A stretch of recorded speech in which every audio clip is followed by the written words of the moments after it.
وَإِن يَخْذُلْكُمْ فَمَنْ ذَا الَّذِي يَنْصُرُكُمْ مِنْ بَعْدِهِ وَعَلَى اللَّهِ فَلْيَتَوَكَّلِ الْمُؤْمِنُونَ صدق اللہ مولانا العظیم۔ بارگاہ رسالت مآب صلی اللہ علیہ وسلم میں درود پاک کا ہدیہ پیش کریں۔ اللہم صلی علی سیدنا مولانا محمد معدن الجود والکرم وآلہ واصحابہ الکرام وابنہ الکریم وبارک وسلم صلاة دائمة سرمدا ابدا۔ اسلام کی فطرت میں قدرت نے وہ لچک دی ہے، جتنا ہی دباؤ گے اتنا ہی وہ ابھرے گا۔ یہ میرے مصطفیٰ کریم صلی اللہ تعالی علیہ وسلم کے سچے اور اچھے دین کی ہمیشہ سے یہ تاریخ رہی ہے۔ جب جب باطل طاقتیں، باطل قوتیں اپنی پوری قوت لگا دیتی ہیں، تب اسلام اور بلندی سے بڑھتا چلا جاتا ہے۔ اسی لیے ایک شعر میں بار بار اپنی تقریروں میں کہا کرتا تھا، اور اسی تقریر کے شعر کو لے کر مجھ پر نہ جانے کیا کیا مقدمے لگائے گئے، اور وہ شعر آج کیا قیامت تک بھی بولا جاتا رہے گا۔ میں وہ پھر دہراتا ہوں اس لیے کہ وہ صرف ایک شعر نہیں بلکہ ہمارا ایمان بھی ہے۔ وہ ایمان بھی ہے جس کا معنی اور مفہوم ہمارے قوم کے ہر بچے کو یاد ہے۔ قتل حسین اصل میں مرگ یزید ہے، اسلام زندہ ہوتا ہے ہر کربلا کے بعد، اسلام زندہ ہوتا ہے ہر کربلا۔ جب بھی کبھی کسی کی قربانی ہوتی ہے تو وہ رائے گاہ نہیں جاتی، وہ برباد نہیں جاتی۔ اللہ تبارک و تعالیٰ کی ہزاروں لاکھوں حکمتیں پوشیدہ ہوتی ہیں۔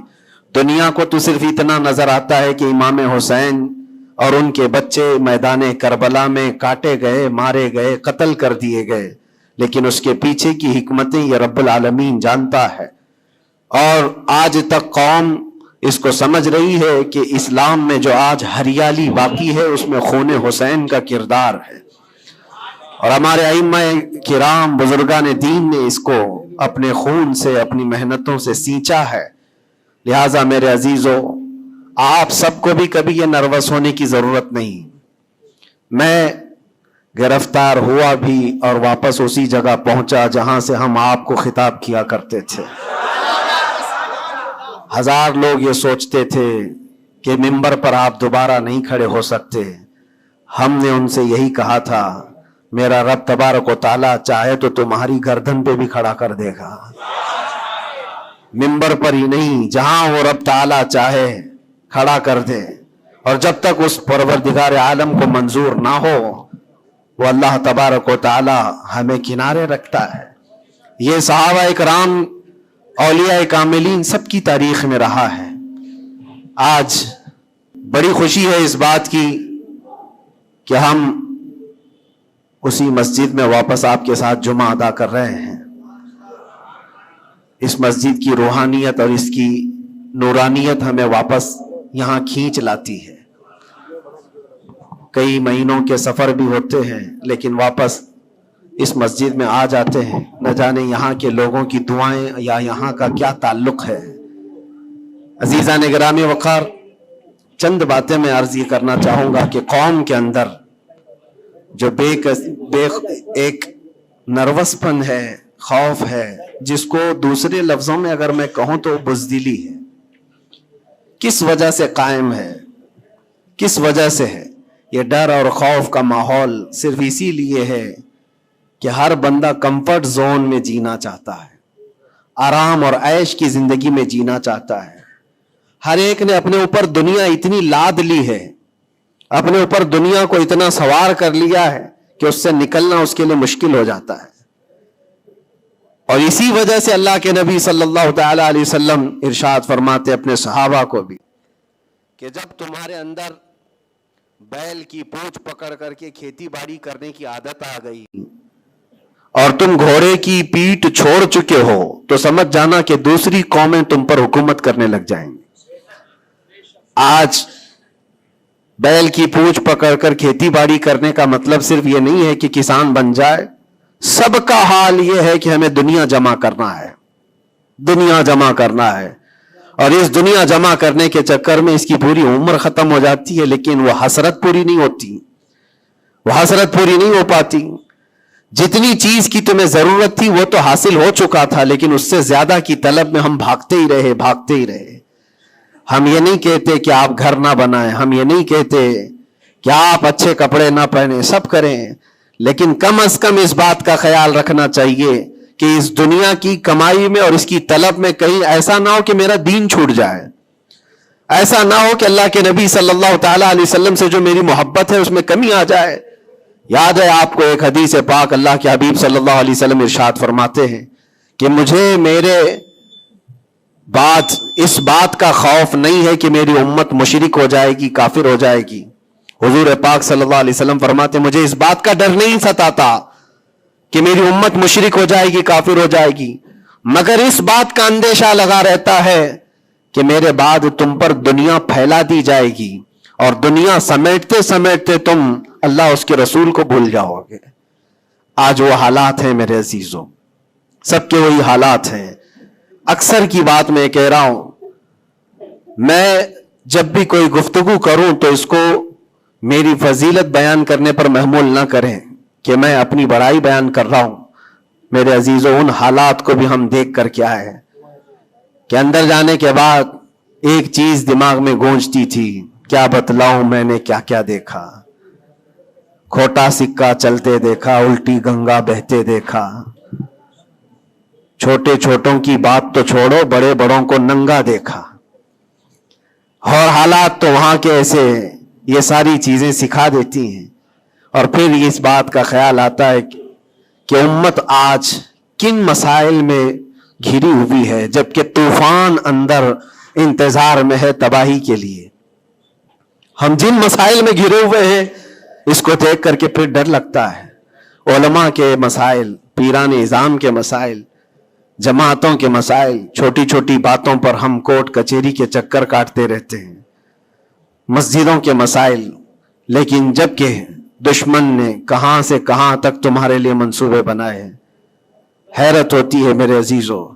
پھر وہ محاورہ ہے یا تاریخ ہے مجھے پتا نہیں, لیکن ایک بات لگتی ہے کہ بغداد پر ہلاکو جب حملہ کرنے آیا تھا تو اس وقت سنا کہ علماء چھوٹی چھوٹی چیزوں میں بحث مباحثے میں مبتلا تھے, جبکہ قوم کو انہیں اس بات کے لیے تیار رکھنا چاہیے تھا کہ ایک ظالم قوم تم پر حملہ آور ہے, اس کے مقابلے کے لیے کھڑے رہو. آج میں یہی کہنا چاہتا ہوں میرے عزیزوں, چھوٹے مسائل کو درکنار ایک جگہ رکھو.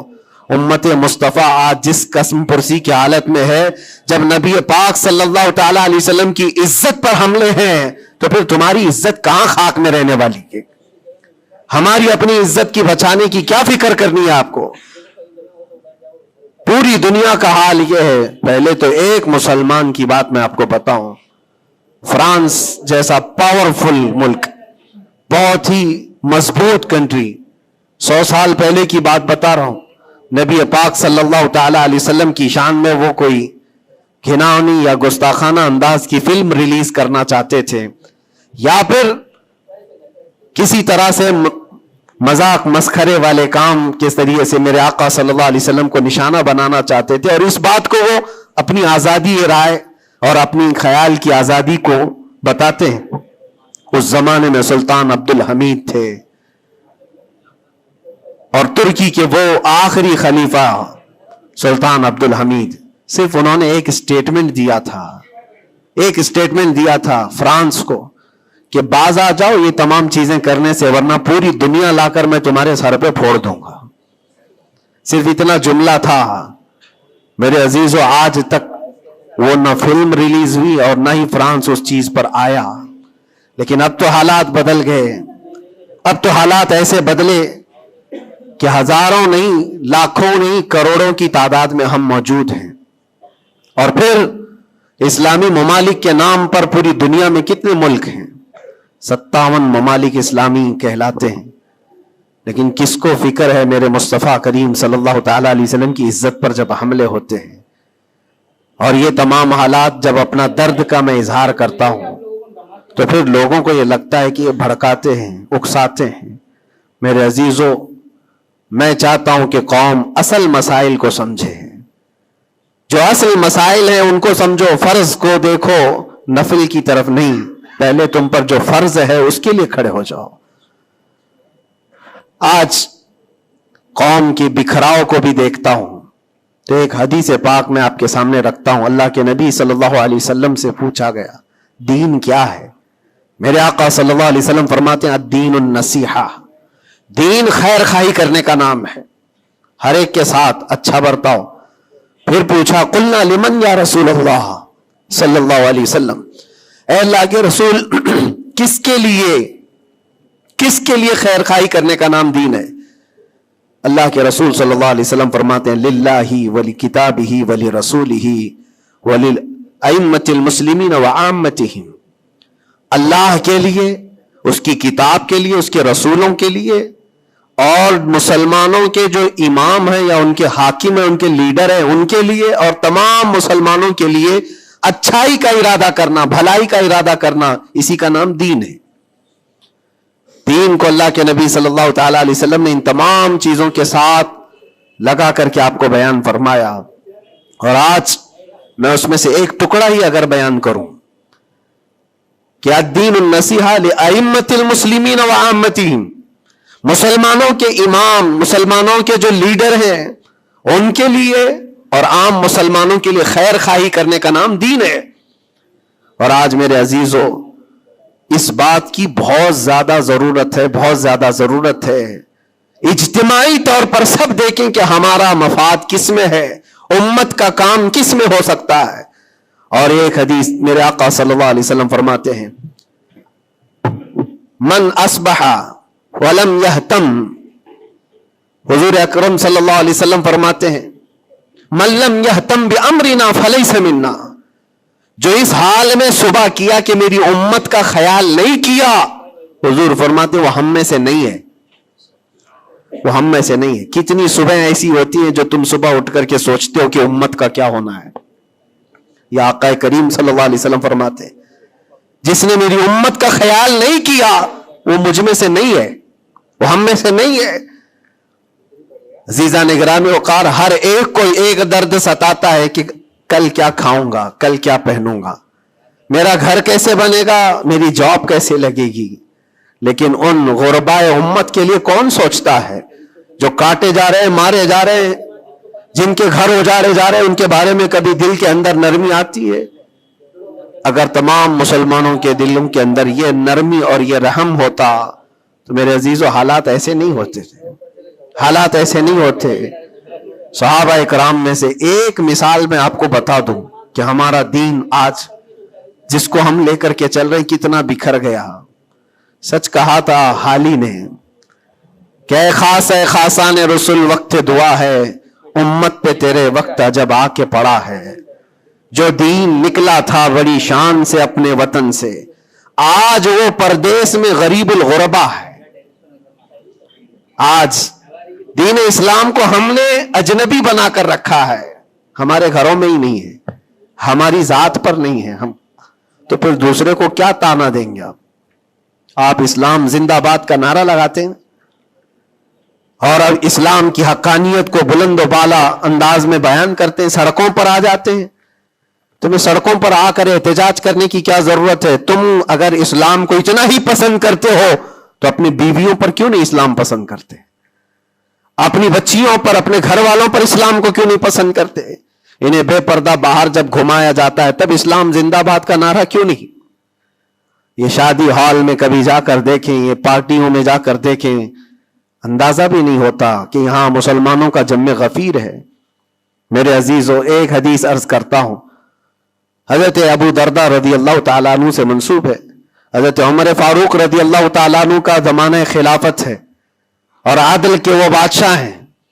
بیٹھے ہوئے تھے، ایک شخص کو پکڑ کر لایا گیا عدالت میں، کہا گیا کہ اس نے قرض لیا ہے اور یہ دیتا نہیں ہے.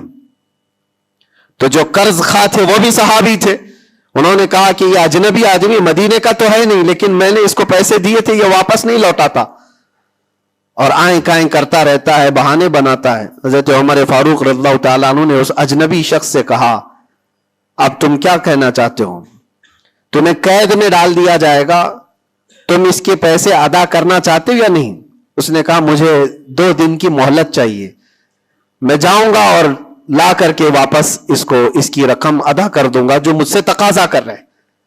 حضرت عمر نے کہا کہ تو جائے گا یہاں سے چھوڑ کر اور واپس آئے گا نہیں آئے گا اس کا کیا بھروسہ؟ کوئی ہے تیری جو ضمانت لے گا؟ یہاں پر کورٹ بھی جب ہمیں بیل لیتی ہے تو ایک ضامن کھڑا کرتی ہے کہ اس کی ضمانت کون لیتا ہے. تو یہ تو پرانا دستور ہے. آپ نے پوچھا کوئی ہے تیری ضمانت لے گا؟ اگر تو نہیں آئے گا تو ہم اس کو پکڑیں گے. اس نے مجمع میں دیکھا کوئی اس کی پہچان والا تو ہے نہیں. تھا تو یہ مسلمان لیکن اس کے گہرے تعلقات کسی سے ہے نہیں. نظر ڈالا, اس نے کہا میں کسی کو پہچانتا نہیں اس میں سے, اور کون میری ضمانت لے گا؟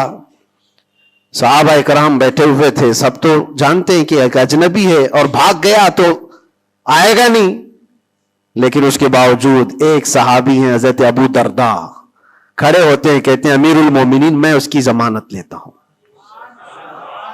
میں اس کی ضمانت دیتا ہوں. کہا تم جانتے ہو اس کو؟ کہا جانتا تو نہیں, اتنا ہے کہ یہ مسلمان ہے, اتنا ہے کہ میرے آقا صلی اللہ تعالی علیہ وسلم کا غلام ہے. کہا کہ اگر یہ واپس 2 دن کے اندر نہیں آیا تو ابو درداء نے کہا امیر المومنین آپ مجھے گرفتار کر سکتے ہیں, میں اس کی جگہ پر قید میں چلا جاؤں گا. تو آپ نے لکھوا دیا اور اس شخص کو چھوڑ دیا, جاؤ 2 دن کا تمہارے پاس ٹائم ہے, لوٹ آ جاؤ. وہ چلا گیا. لوگوں میں تو یہی مشہور تھا, ایک بار جو چھوٹ گیا وہ عدالت سے واپس کہاں آتا ہے؟ کب وہ کسی کے شکنجے میں آئے گا؟ 2 دن کا وقت گزر گیا اور شام ہو گئی, وہ آیا نہیں. مغرب کا وقت تھا, اس سے پہلے امیر المومنین نے کہلا بھیجا کہ ابو درداء سے کہو کہ اپنی گرفتاری دے دے. جس کی وہ ضمانت لیا تھا وہ آیا نہیں ہے. عدالت پھر سے لگی. قرض خواہ جنہوں نے قرض دیا تھا وہ بھی تھے, اور حضرت ابو درداء کو لایا گیا. کہا کہ میں تیار ہوں. وہ نہیں آیا, لیکن ابھی عدالت ختم ہونے سے پہلے دیکھا کہ وہ شخص واپس لوٹ آیا, مال بھی لے کر کے آیا, اور کہا کہ امیر المومنین مجھے تاخیر ہو گئی, میں معافی چاہتا ہوں, راستہ ایسا تھا ویسا تھا, لیکن میں لوٹ آیا اور جس کی یہ امانت ہے وہ واپس کرتا ہوں. حضرت عمر فاروق رضی اللہ تعالیٰ عنہ نے فرمایا ٹھیک ہے, جس کا قرض ہے, جس کے تم نے لیے تھے اس کو لوٹا دو. اس نے جب وہ قرض خواہ جو صحابی تھے ان کو لوٹانے کی بات کی کہ آپ کی امانت آپ لے لیں, تو وہ کھڑے ہوئے اور کہا کہ میں معاف کر دیتا ہوں, جو تو نے لیا تھا اس کو میں نے معاف کر دیا, جاؤ.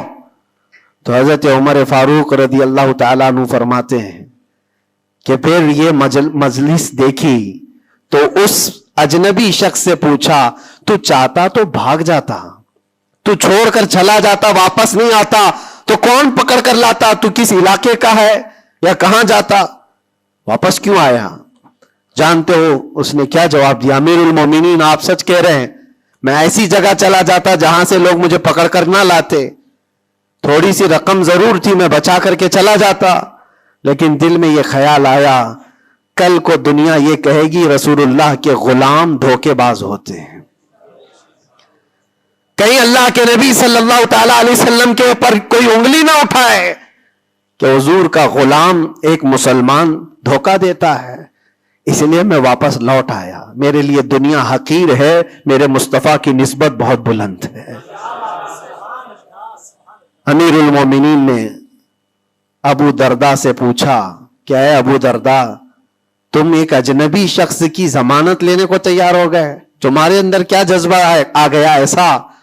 ابو درداء نے کہا امیر المومنین میں نے دیکھا یہاں پر حالات ایسے کہ اس کو پہچاننے والا کوئی نہیں, اور اگر ہم میں سے کوئی بھی نہیں اٹھتا تو یہ شخص اور اس کے بعد آنے والی قوم یہ کہتی حضور پاک صلی اللہ علیہ وسلم کے غلاموں میں مدد کرنے کا جذبہ ختم ہو گیا ہے, نبی پاک صلی اللہ تعالی علیہ وسلم کے غلاموں میں مدد کرنے کا جذبہ چلا گیا. کوئی اگر یہ تانا مارتا, اسی لیے میں کھڑا ہو گیا. زیادہ سے زیادہ کیا ہوتا کہ میں قید میں چلا جاتا, لیکن میرے نبی کی ذات پر کوئی انگلی تو نہیں اٹھا سکتا. حضرت امیر المومنین نے اس صحابی سے پوچھا تم نے قرضہ معاف کیوں کر دیا؟ اور عدالت میں مقدمہ کیا تھا, معاف کرنا تھا تو پہلے کر دیتے. آپ نے کہا کہ میں اس کو پہلے پہچانتا نہیں تھا, لیکن یہ جب 2 دن کا موقع لے کر گیا بھی اور واپس لوٹ آیا بھی تو امیر المومنین میرا تو یہ حق بنتا ہے کہ میں اس مسلمان کا قرض معاف کر دوں، اس لیے کہ میرے دل میں بھی یہ خیال آیا کہ اگر میں معاف نہ کرتا تو کل کو دنیا یہ کہتی کہ رسول اللہ کے غلاموں میں معاف کرنے کا جذبہ بھی چلا گیا۔ یہ ہے پورا دین، یہ ہے پورا دین، ایک دوسرے کو معاف کرنے کا جذبہ، ایک دوسرے کی مدد کرنے کا جذبہ اور وعدے کو مکمل کرنے کا جذبہ، یہ کل ملا کر کے دین بنتا ہے۔ عزیزان گرامی وقار، آج جن حالات سے ہم گزر رہے ہیں، ہمارے درمیان نفرتوں کی دیواریں کھڑی ہیں، ایک دوسرے کو سلام کرنے سے بھی کتراتے ہیں، جبکہ مسجد کی صفوں میں شانے سے شانہ لگا کر کھڑے ہوتے ہیں۔ پھر وہ کون سا جذبہ ہے جو مر گیا ہے یا ختم ہونے کو آ گیا ہے؟ زندہ کرو۔ ہم اس نبی پاک صلی اللہ تعالی علیہ وسلم کی امت میں ہیں، اس نبی پاک صلی اللہ تعالی علیہ وسلم کی امت ہے جہاں ہماری جان جا رہی ہو لیکن میرے پڑوس میں کوئی پیاسا ہو تو ہم پانی نہ پی کر اسے پانی پلا دیتے ہیں۔ ہماری یہ تاریخ رہی ہے کہ نہیں رہی ہے؟ صحابہ اکرام کی یہ تاریخ ہے۔ مدینہ طیبہ کو جا کر دیکھ لینا، نبی پاک صلی اللہ تعالی علیہ وسلم کے اس پاک زندگی میں ایسا بھی تھا کہ ایک صحابی کے گھر گوشت کا تحفہ آیا، بھنا ہوا گوشت تھا، کسی نے دیا، انہوں نے یہ سوچ کر کے بغل میں دے دیا مجھ سے زیادہ بھوکے میرے پڑوسی ہیں، پڑوسی نے یہ سوچا مجھ سے زیادہ میرا پڑوسی بھوکا ہے، وہ گوشت کی بھنی ہوئی سری بکری کی مدینے میں ایک رات میں سب گھروں میں گھومتی گھومتی اسی پہلے صحابی کے گھر آ گئی۔ ہر ایک کو یہ خیال تھا مجھ سے زیادہ حق اس کا ہے، ہر ایک کو یہ خیال تھا مجھ سے زیادہ اس کا حق ہے۔ عزیزان گرامی وقار، آج جو حالات ہیں وہ بہت بدلے ہوئے لگتے ہیں، بہت بدلے ہوئے لگتے ہیں کہ ہر ایک کو یہ لگتا ہے سب سے زیادہ حقدار میں ہوں، مجھ پر ہی رحم ہونا چاہیے، میری مدد ہونی چاہیے، دوسرے کی ہو یا نہ ہو۔ یہ تمام باتیں صرف اس لیے کہہ رہا ہوں کہ ائمۃ المسلمین اور عامتہم جو حدیث پاک میں آیا ہے، مسلمانوں کے امام، مسلمانوں کے لیڈر، ان کے بارے میں خیر خواہی کرنا یہ بھی دین ہے۔ اور آج تو جن حالات کو دیکھ رہے ہیں ہم، الیکشن کا ماحول ہے، ہر ایک کی نظر لوگوں کے صرف ووٹ پر لگی ہوئی ہے، اور پھر اس کے بعد پتہ نہیں 5 سال تک تو ڈھونڈتے رہو، پتہ بھی نہیں ملتا۔ لیکن ان حالات میں مسلمانوں کو یہ چاہیے کہ وہ اپنے حق رائے دہی کا پورا استعمال کریں۔ تمہارے کچھ حقوق ہوتے ہیں، تمہارے بھی کچھ مطالبے ہونے چاہیے۔ ہر قوم آج ووٹ دینے سے پہلے اپنے مطالبے رکھتی ہے کہ ہمارے محلہ بڑا خستہ حال ہے، اس کی گٹر بنا دو، اس کے فلاں کر دو، بجلی پانی صحیح کر دو۔ یہ ضروریات زندگی کے مطالبے تو رکھتی ہی ہے، مسلمانوں کے مطالبے کہاں چلے گئے؟ ہمارے حقوق کے بارے میں کبھی بات کیوں نہیں رکھی جاتی؟ اسی لیے میرے عزیزو، میرا مشن تو صرف اتنا ہے، ہمارا لیڈر وہی ہے جو ناموس رسالت کے لیے کھڑا رہتا ہے۔ ہم اس کو لیڈر بھی مانتے ہیں جو میرے آقا صلی اللہ تعالی علیہ وسلم کی عزت کے لیے کھڑا رہے، اس لیے کہ میرے عزیزو ہمارا پورا ایمان یہی ہے، ہمارا پورا ایمان یہی ہے۔ اور آپ کو پتا ہے محمد کی محبت دین حق کی شرط اول ہے، اسی میں ہو اگر خامی تو سب کچھ نامکمل ہے۔ اور اگر تم نبی پاک صلی اللہ تعالی علیہ وسلم کی محبت اور ان کی عظمت کے لیے کھڑے ہو گئے تو دنیا یوں ہی سنور جائے گی۔ آپ کو پتا ہے ڈاکٹر اقبال نے کیا ایک بہت پیارا حل دیا تھا ہمیں، بہت پیارا حل ہے۔ مسائل تو بہت ہیں، ہم بھی چاہتے ہیں ہمارے لیڈروں کے پاس رکھیں، ہماری ایجوکیشن کے مسائل ہیں، ہمارے گھر بار کے، ڈرینیج کے، روڈ کے، لائٹ کے، پانی کے، بہت سارے مسائل ہیں۔ اس کے علاوہ غربت کے مسائل، جاب لیس نوجوانوں کے مسائل، بہت ساری چیزیں ہیں، کیا کیا مسئلے رکھے۔ اور پھر قوم کے اندر جو خرابیاں آئی ہیں وہ تو ایک پہاڑ کے برابر ہیں، ہر دوسرا تیسرا نشے کا عادی ہے، ہر دوسرا تیسرا اخلاق سے گرا ہوا ہے۔ یہ تمام معاملات، عورتوں میں بے حیائی، نوجوانوں میں نشہ کی عادت، یہ تمام چیزیں دیکھ دیکھ کر ہم سوچتے ہیں کن کن مسئلوں پر بات کریں اور کس کس چیز کا علاج کرنے کے لیے نکلیں۔ تو ڈاکٹر اقبال نے ایک بات بتائی تھی، وہ دنیا گھوم کر کے آئے ہوئے انسان تھے، وہ پیرس گئے، اٹلی گئے، جرمن گئے، اور وہاں کے قوموں کی ترقیاں بھی دیکھی اور اس کے بعد واپس آ کر کے کہا میں نے اپنی قوم اور حضور کی امت کی ترقی کو بہت گہرائی سے دیکھا، 8-10 سال کا ریسرچ کیا، میں نے معلوم کیا کون سی فیلڈ میں اپنے نوجوانوں کو اتارا جائے تو یہ کامیاب ہوں گے، کون سا ایسا میدان ہے جس میں مسلمانوں کو جمع کر دیا جائے تو یہ ترقی میں آ جائیں گے۔ سائنس ہے، فزکس ہے، جغرافی ہے، ایسٹرونومی ہے، بہت ساری چیزیں ہیں، کس چیز میں اتارا جائے؟ تو ڈاکٹر اقبال کہتے ہیں میں نے بہت غور و فکر کیا، آخر کار اس نتیجے پر پہنچا کہ اس امت کی کامیابی کا صرف ایک ہی نقطہ ہے، ایک ہی راز ہے کہ محمد سے وفا تو نے، تو ہم تیرے ہیں، یہ جہاں چیز ہے کیا لوح و قلم تیرے ہیں، لوح و قلم تیرے ہیں، ہر مسئلے کا حل اس بات پر ہے۔ اسی لیے میں فوکس کرتا ہوں میرے عزیزو، نبی پاک صلی اللہ تعالی علیہ وسلم کی عزت کی حفاظت کے لیے جو کھڑا ہوتا ہے اللہ تعالیٰ اس کے سارے مسائل کو یوں ہی حل کر دیتا ہے۔ اسی لیے آیت کریمہ بھی میں نے یہ پڑھی، ان ینصرکم اللہ فلا غالب لکم، اللہ فرماتا ہے اگر اللہ تمہاری مدد کر دے تو دنیا میں سے کوئی ایسا نہیں جو تم پر غلبہ حاصل کر سکے، کوئی غالب نہیں آ سکتا اگر اللہ مدد کر دیا۔ وَإِن يَخْذُلْكُمْ فَمَنْ ذَا الَّذِي يَنْصُرُكُمْ مِنْ بَعْدِهِ، اللہ فرماتا ہے اور اگر اللہ گرا دے تو دنیا کی کوئی طاقت تمہاری مدد نہیں کر سکتی، کوئی طاقت مدد نہیں کر سکتی۔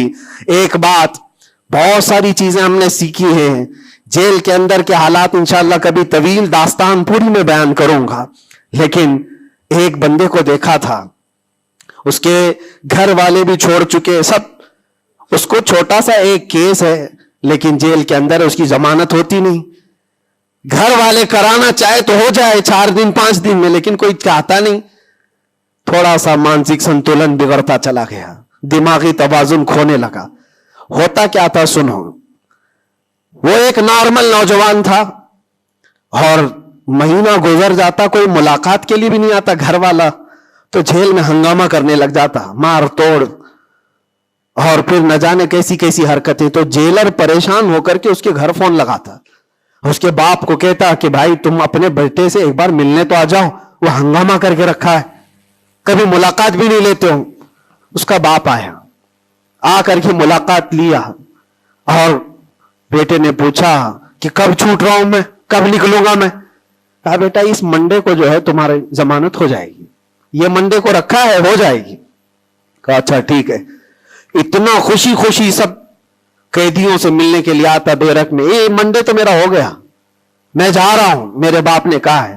منڈے آتا، ٹیوزڈے آتا، وینسڈے آتا، سب چلا جاتا، ختم۔ پھر 10-15 دن گزر جاتے، باپ بھی نہیں آتا، بھائی بھی نہیں آتا، اور پھر مہینہ گزرنے کو آتا، پھر اس کا دماغی توازن بگڑنے لگتا، پھر ہنگامہ کرتا، پھر جیلر فون کر کے بلاتا باپ سے کہ ملنے کیوں نہیں آتے ہو؟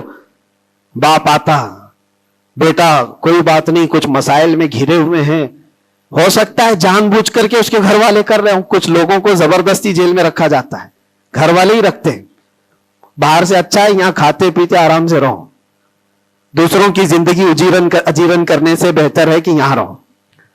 دوسری بار آیا، کہا ابا کب چھوٹ رہا ہوں میں؟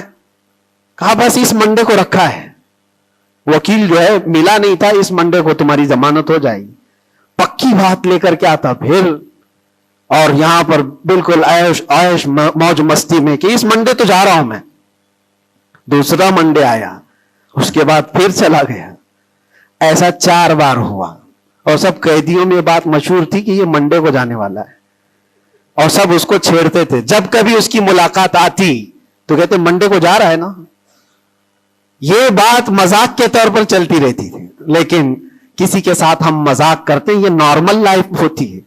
لیکن اس لڑکے کے متعلق میں نے ایک بات سیکھی، 4-5 مرتبہ ہوگی بات ہے، وہ ملاقات لے کر کے واپس آ رہا تھا، ابھی اس نے کچھ کہا ہی نہیں، ساری بیرک میں سب بولنے لگ گئے کہ منڈے کو ہے نا تیری ضمانت، تو اتنا چڑ گیا، کیا پتا اس کو بہت ہرٹ ہوا، تکلیف ہوئی، اس نے گرج کر کے چیخ چیخ کر کے کہا، گالی دے کر کے کہا قیدیوں کو کہ تم سب گھرے ہوئے لوگوں ایک بات میری سن لو، خدا جس دن میرا لکھ دے، جس دن لکھ دے، اس دن سب کے منہ تمہارے کالے ہوں گے اور کوئی مجھے دروازے میں اندر نہیں رکھ سکتا۔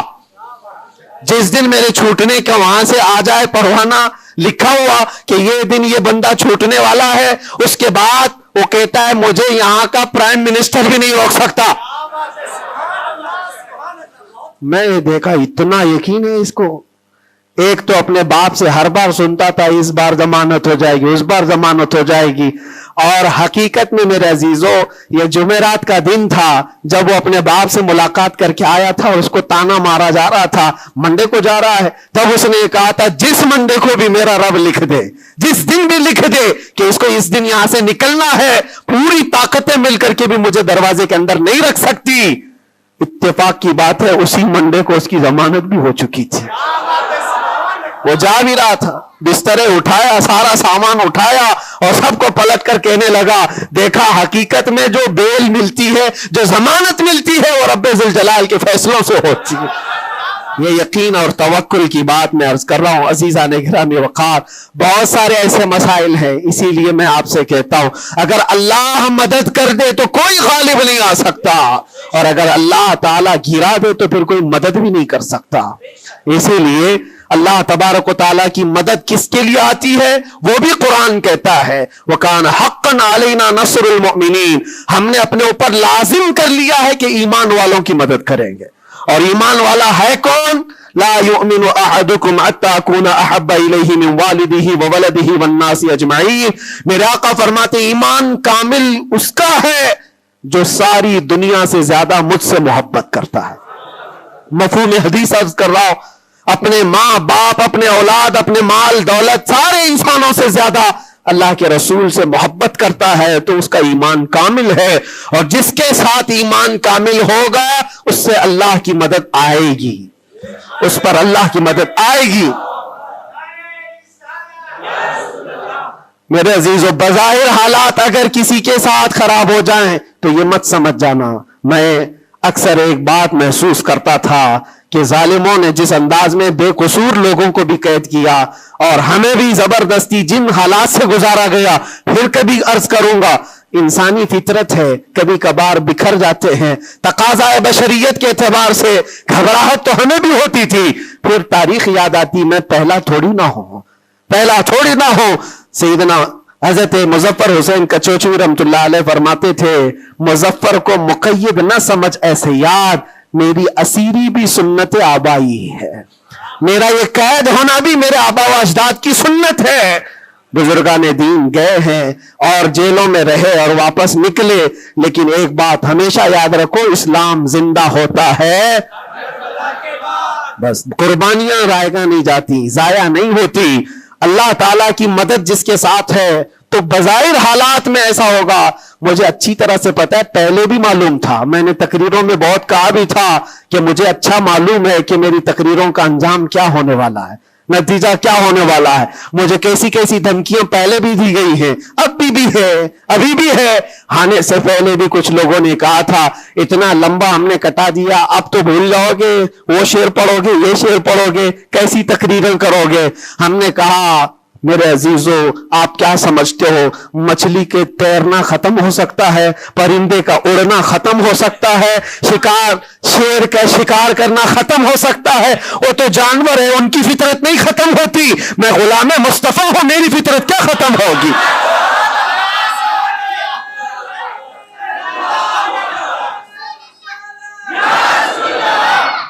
میں غلام مصطفیٰ ہوں، حق بات بولنا میری فطرت ہے، اور ہم اپنی فطرت سے بغاوت نہیں کرتے. اور یہ 8 مہینے نہیں 8 سال بھی رہے اس کے بعد نکالیں، ہم وہی بات کہیں گے جو میرے مصطفیٰ کی عزت کی بات ہوگی. عزیزان گرامی وقار، حالات بظاہر کچھ دنوں کے لیے ہوتے ہیں. امام احمد بن حنبل پر تو 1500 کے قریب نہیں 300 کے قریب کوڑے لگائے گئے تھے. 300 کوڑے کس کو کہتے ہیں؟ انسان مر جاتا ہے. وہ امام احمد بن حنبل 5 لاکھ حدیثوں کے حافظ، لیکن جمے رہے، ڈٹے رہے، نہ کبھی ان کا عزم ختم ہوا، نہ حوصلہ ختم ہوا. ائمہ اعظام کو یہ تمام چیزیں گزرنی پڑی ہیں. امام اعظم ابو حنیفہ رحمۃ اللہ تعالی علیہ جیل میں تو انتقال ہو گیا، اس امام کی جس کو کروڑوں آج فالو کرتے ہیں. عزیزان گرامی وقار، ایک بات یہ سمجھ کر کے چلو مصیبتیں آئیں گی لیکن اللہ کی مدد بھی آئے گی. ہاں، ہر اندھیرے کے بعد اجالا ہوتا ہے. ان مع العسر یسرا، اللہ قرآن میں فرماتا ہے ہر تکلیف کے بعد آسانی ہے، ہر تکلیف کے بعد آسانی ہے. اور میں تو ذہن میں یہ پریپیئر کر کے رکھا تھا، ذہن میں دماغ میں یہ بات بٹھا کر رکھا تھا، آزاد ہونا نہ ہونا یہ اللہ کی مرضی پر ہے، لیکن اگر مر کر کے میری لاش بھی باہر آتی تب بھی مجھے اس بات کا اطمینان تھا جو بات ہمیں کہنی تھی وہ ہم کہہ چکے. انشاءاللہ رب تبارک و تعالی ہماری ان باتوں کو بچوں تک یہ محفوظ بھی کرائے گا.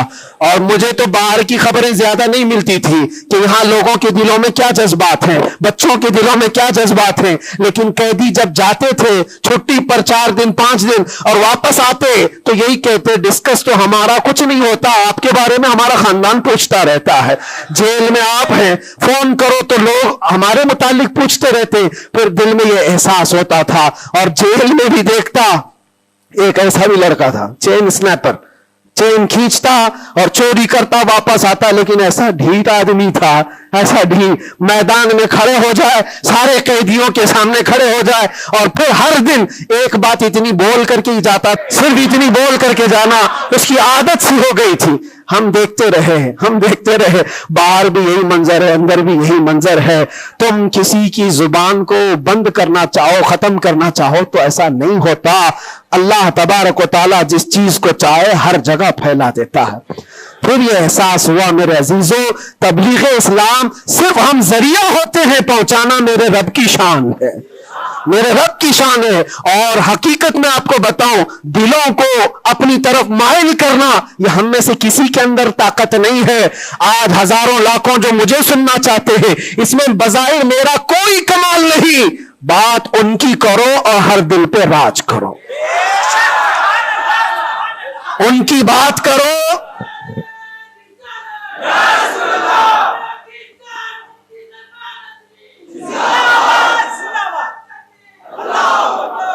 اسی لیے آج کے حالات میں آخری باتیں عرض کر رہا ہوں، میں معذرت چاہتا ہوں آج تھوڑا سا وقت زیادہ ہوا ہے، اس لیے کہ یہ ہماری مسجد ہے اور ہمارے اوپر کوئی یہاں پابندی نہیں ہے. یہاں پر الحمدللہ جو لوگ بیٹھے ہیں 8 مہینے کے بعد سن رہے، 9 مہینے کے بعد سن رہے ہیں، تو تھوڑی کسر میں بھی نکال لوں. اس لیے میں تھوڑا زیادہ وقت آپ کے ساتھ لے رہا ہوں.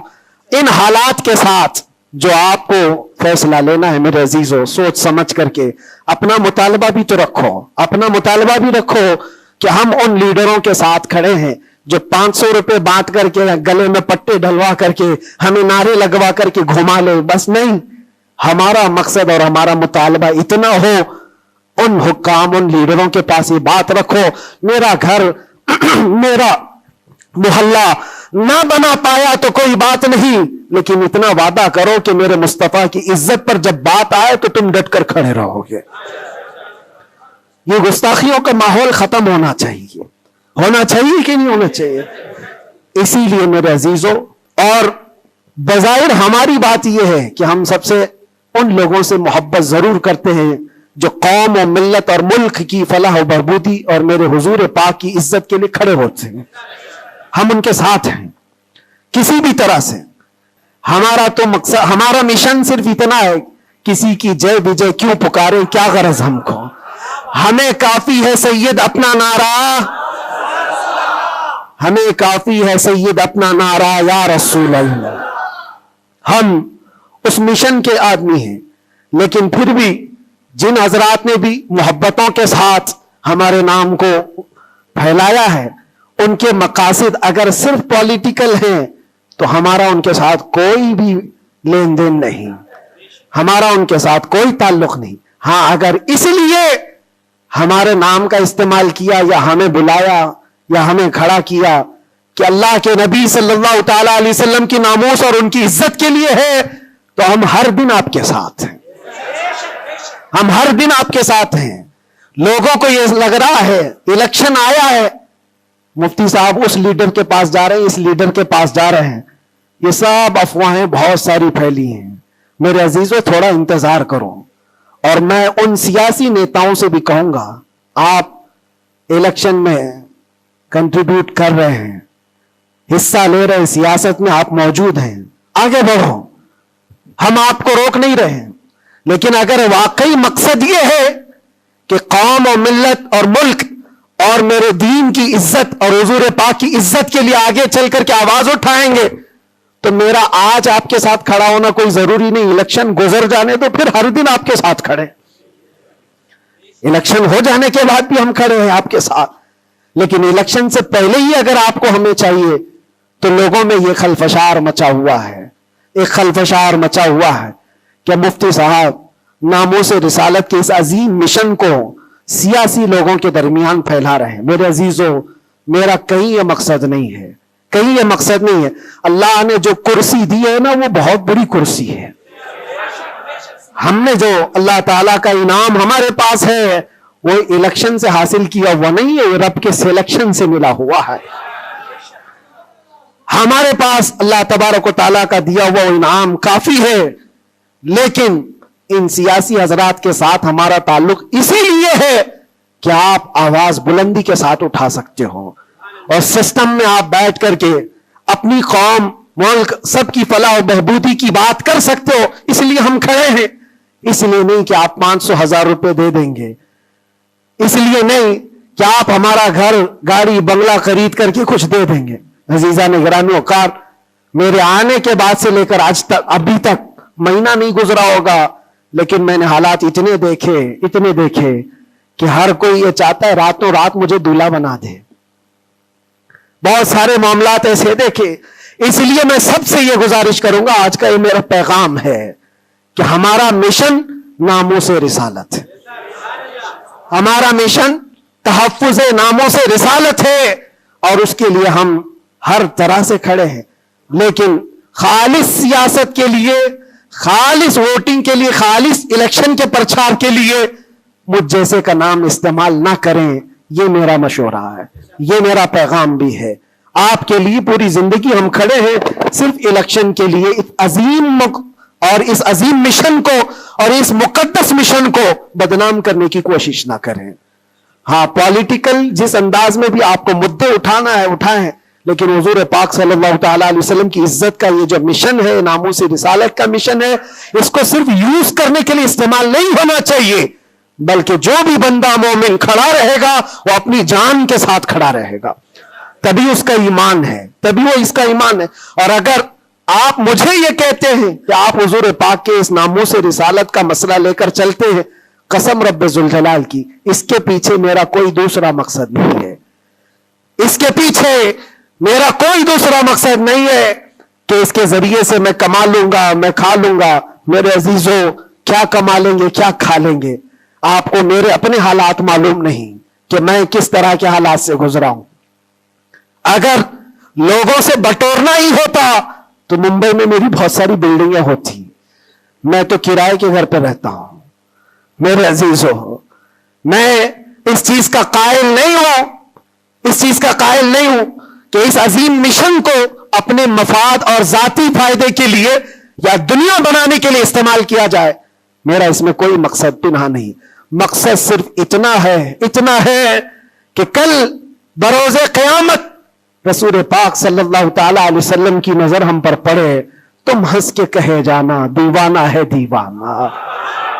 بس میرا مقصد یہ ہے, اتنا ہے کہ نبی پاک صلی اللہ تعالیٰ علیہ وسلم کی نظر عنایت ہو, ارشاد فرما دے کہ فرشتوں چھوڑ دو اس کو, یہ میرا دیوانہ ہے.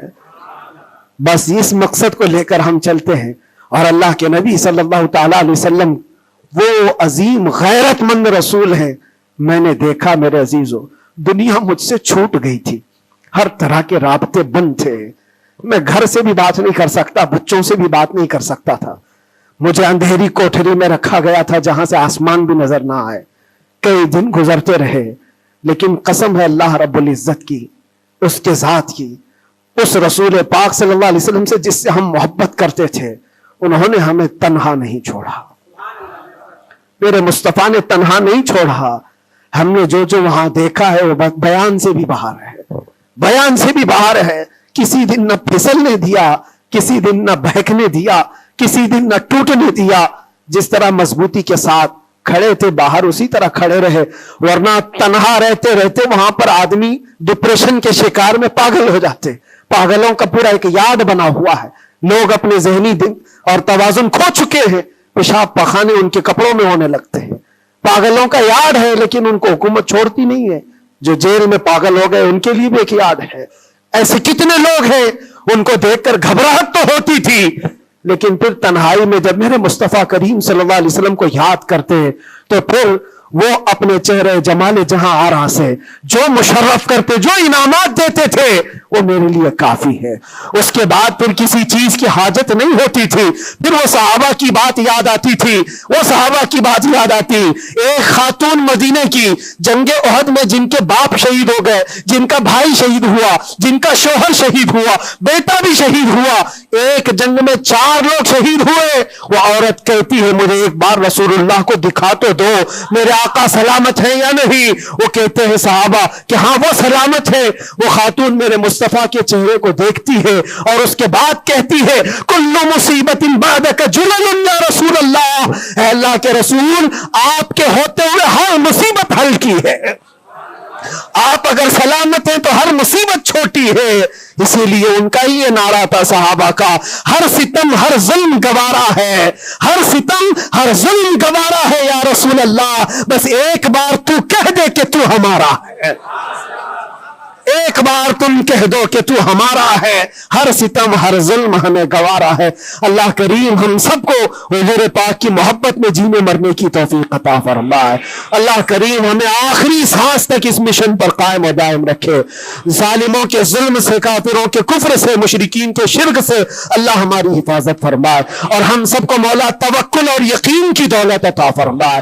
اور آج کے حالات کے اعتبار سے مولا تعالی ہمیں صحیح طریقے کے حکام نصیب فرمائے, اور شریر حاکموں سے اللہ ہم سب کی حفاظت فرمائے.